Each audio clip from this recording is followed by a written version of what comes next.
Today, the migration elephant in the room is MIA in yet another housing crisis report.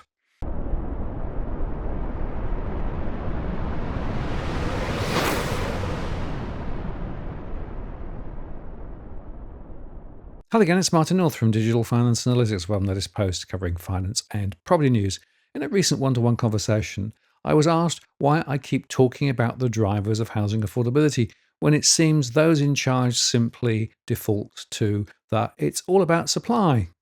My simple answer was and is because the real story needs to be told, especially now. Yet, we just got another report, this time from the BankWest Curtin Economics Centre, titled Housing Affordability in Western Australia 2025, a long way from home.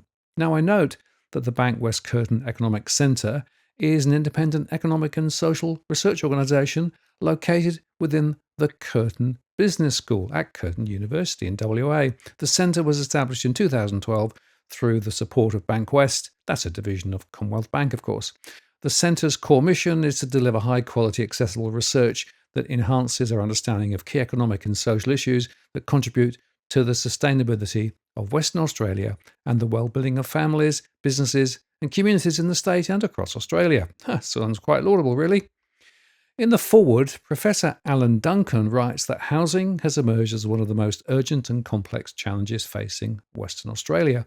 From surging rents to escalating house prices, the state's housing market is being stretched to its limits, placing acute pressures on households, communities and service providers alike. We can certainly agree on that. As I continue to track elevated levels of financial stress across the state in my rolling surveys, and by the way, next Tuesday, I'll be running a live show on just this and we'll do some deep dive mapping. Their key findings cited in the report include that dwelling completions in WA broke through the 20,000 barrier in 2024 for the first time since 2017, mainly detached dwellings, but they still fell short of the national accord target of 24,000 dwellings. They showed that Western Australians' population rose by 4.2% since March 2023. That's some 119,000 more people, with Greater Perth absorbing 85% of the growth. They said that build times in WA have more than doubled to 15.6 months in 23-24, compared with 7 months in 2018-19. And they found that the multi-residential sector remains weak due to the continued imbalance between revenues and costs.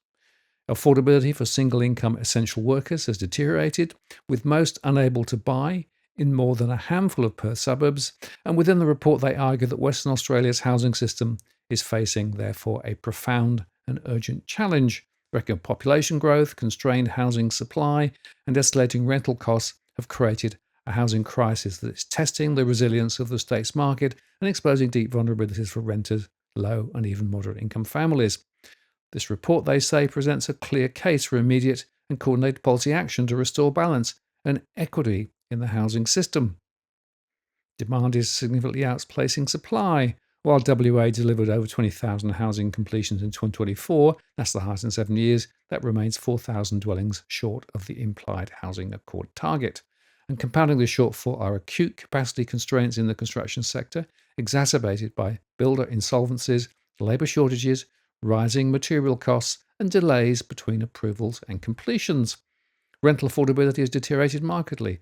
Affordable rents, including rents below $350 a week, have collapsed, leaving financially vulnerable renters with few options. Although new rental options are emerging in outer suburban areas, those locations lack adequate transport links and essential services. And meanwhile, inner and middle ring suburbs have seen a net loss of rental stock, deepening the disconnection between allocated housing and job opportunities. Suburb-level data on rent bond lodgements and housing activity reveals widening spatial inequalities. Lower income households are being priced out of well-located areas and pushed to the fringes of the metropolitan region. The risks of increased social and economic exclusion are growing, especially for single-parent families, older renters and key workers.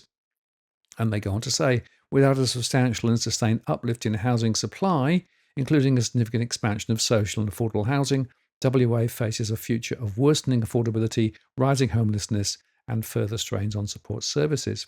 They say the WA government's ongoing commitment to increase the state's social housing stock is to be welcomed, but WA has a long way to travel to provide the scale of social and affordable housing to meet societal needs.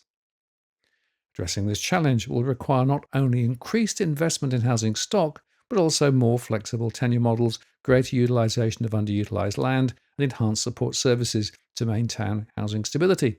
So, they say, this report calls for urgent, integrated responses at 3 levels: immediate support to relieve pressure on vulnerable households and stabilise the rental market, medium-term reforms to ensure new housing aligns to demand by location, tenure and dwelling type, and longer-term structural measures to embed equality, sustainability and resilience in housing policy and delivery frameworks. Addressing the housing crisis is no longer optional.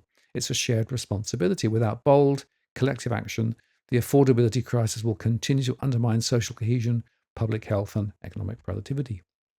Actually, Alan Duncan also penned an opinion piece in WA Today, blaming a lack of supply for Australia's housing crisis.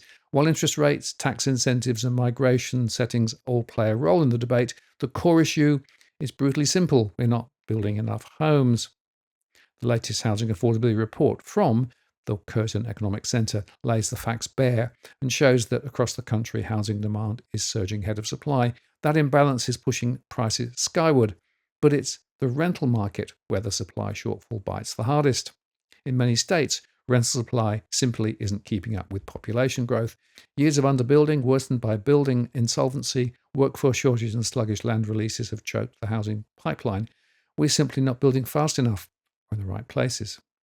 And in fact, in their introduction, the report says Australia's housing market has moved through a boom-bust rebound cycle over the past 5 years, with WA featuring among the highest growth states for house prices over that period. Structural factors such as low housing supply, population growth and interstate migration have underpinned demand, even as monetary tightening created short-term headwinds. The result is a more complex and regionally diverse housing landscape than in previous decades. Actually, there were 9 mentions of migration over the 102 pages of the report. For example, much of the unit price growth is due to supply constraints and the failure of the Perth housing market to meet accelerating demand over a period of rapid population growth and migration to WA.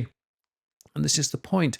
They sort of throw in migration as an afterthought, listing it among one of many factors. But then, within the rather contrived 33 recommendations over 3 time horizons, the critical one relating to migration is missing in action.